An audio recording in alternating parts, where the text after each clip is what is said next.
Ever since I was a child, I looked up to my father. I admired the thought of being tall, just like him. I admired being strong like him, hardworking. I admired his artistic abilities. I just admired him. I love the thought of being someone who everybody wanted to be around. Someone who everybody loved. As a child, I took everything for granted. Most children do. As for me, I didn't fully realize how much this man could impact my life.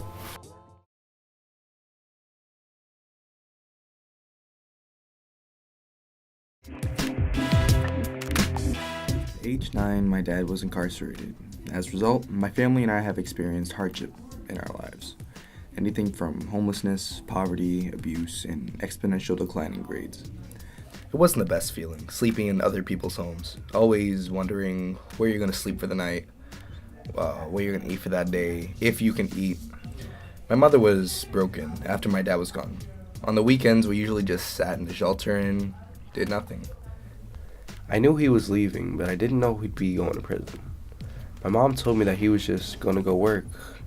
As time went on, days, weeks, months, she told me what really happened.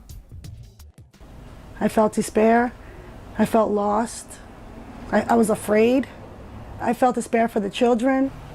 I felt like the world was crumbling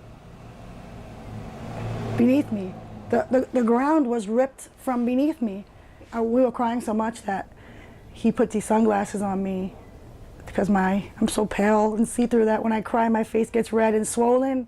We were in the car and just hugging, lots of hugging and kissing, and he tried to think of everything to take care of. He called my mother and he asked her to please don't leave me by myself. He said, please don't leave her by herself. Like I was all she had. Just please don't leave her by herself. You know how she is, you know she's sensitive. Just please don't leave her. Like, be there for her. After he left, our life was just on a downward spiral. It seemed like life wanted us to fail.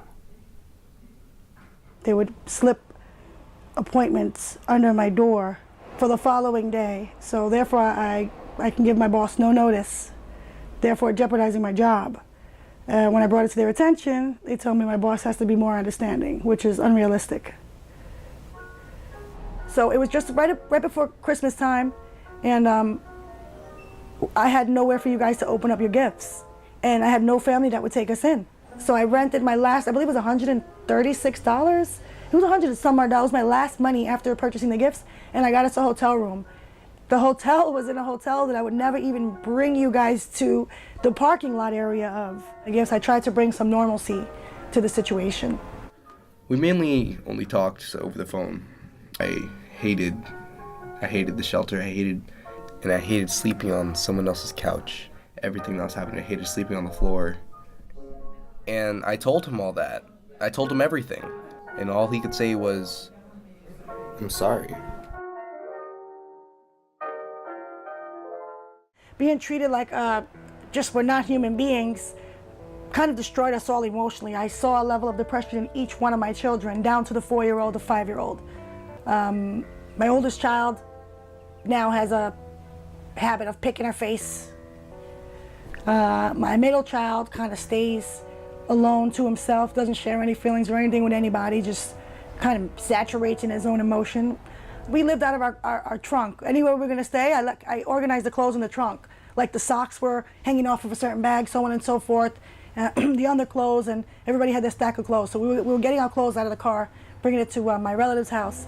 And the 5-year-old, which was now I believe 6 at the time, just broke down, started crying. And I said, what is it? And he said, I'm not gonna see my father until I'm 12. Currently, my mom works in the MTA. Me and my brother's grades have improved. We have a place that we can call our home. We have our own car. We no longer have to worry about where we're gonna sleep for the night or what we're gonna eat for that day. We're finally normal.